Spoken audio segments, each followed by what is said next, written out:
Hi everyone, welcome back to the channel.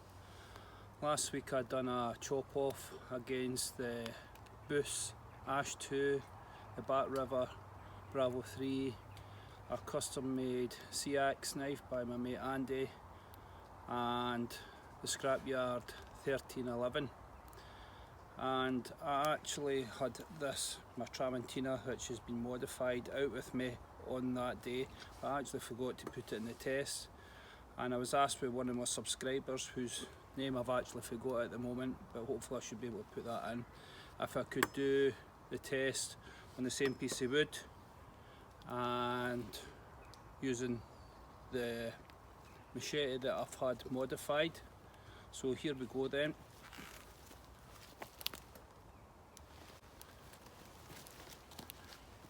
Yeah, what a cut, look at that.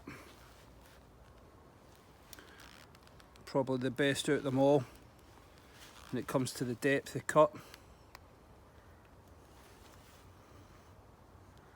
Okay then, just to summarise there we saw the tramontina, the cheapest of all the blades, and it looked like it performed the best there. So just a few points for people maybe starting out into the bushcraft world and survival type training, or just getting out into the woods in general and they're thinking of purchasing a blade. These are some of the pointers I can suggest to you that you start looking at before you actually go purchasing it. Find out well, number one, find out what you actually want to use your knife for. Okay, is it going to be a general camp knife, or is it going to be specific, let's say for filleting fish? Or is it going to be a bushcraft knife, you know, or is it going to be a carving knife? So you find out what you're actually wanting to use the knife for.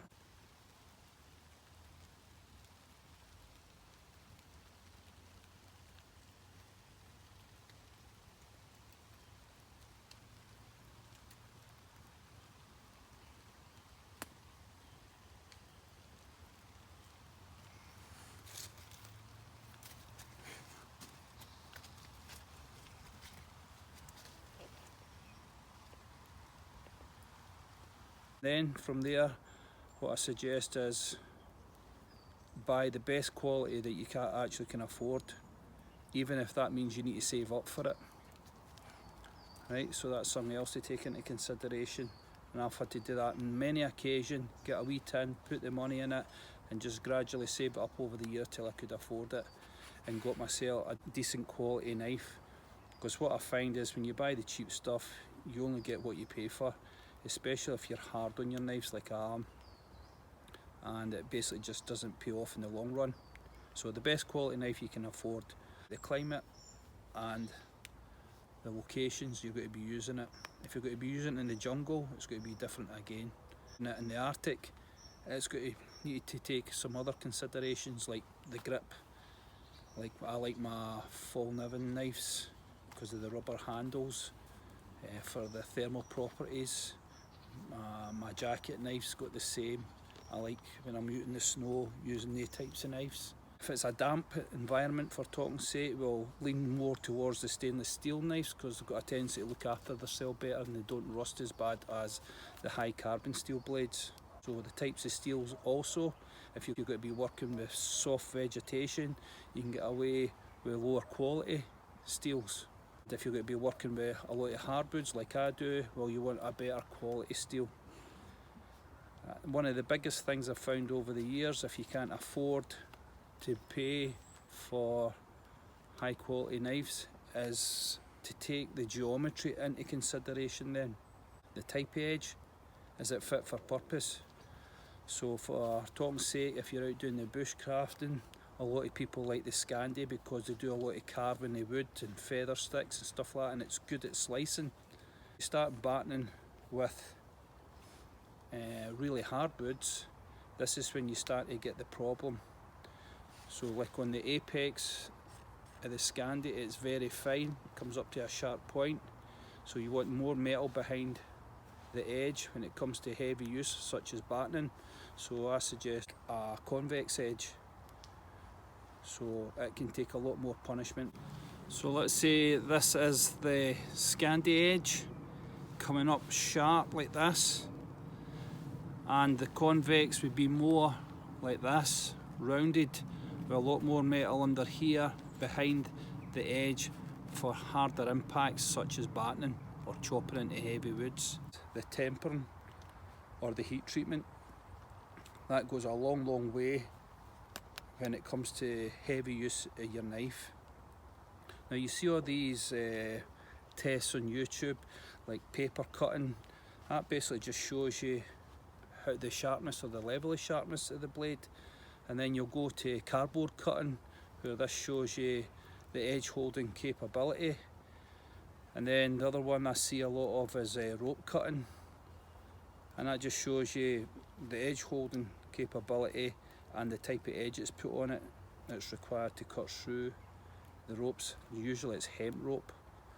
Well, when I'm out here, I don't cut paper, very seldom cut cardboard. The only cardboard I really cut out here is maybe into a ration box. Ropes occasionally, but it's more paracord and string. Okay, so these tests don't really do much for me, and the purpose is I use my knife. So this is where your reviews on YouTube come in quite handy. But if you know the purpose of your knife and the edges that are required and the type of geometry, it makes selecting your blade a lot easier for you, and you'll get a lot more enjoyment out of it. Another thing we must look at is how we go about carrying a knife, and is your sheath fit for purpose. If you're working in damp climates, I would say stay clear of the leather. Leather is okay as long as you look after it, but if you're a bit like myself and you're not too good at the maintenance and you use these as tools, your blades that is, and you've got a tendency like myself just to throw it in the back of the van, come out next week and start again, well, leather's no the choice for you. If you're in dry climates, yeah, it wins hands down every day, and for looks it's the best. For myself, I prefer plastic and Kydex. And when you think you're carrying a blade this size, this is just at its limit for me, for as big a knife as I would carry. I can lift my knee up here. If this was in a sheath and still be okay. Any bigger than this, it would catch the back of my knee. So this is the limit for me. And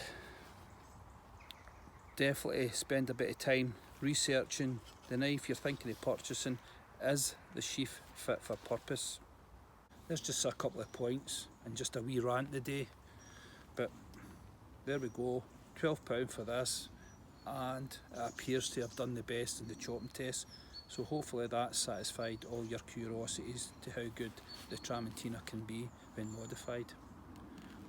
Right, good to see you back in the channel, and I'll catch you on the future. Cheers.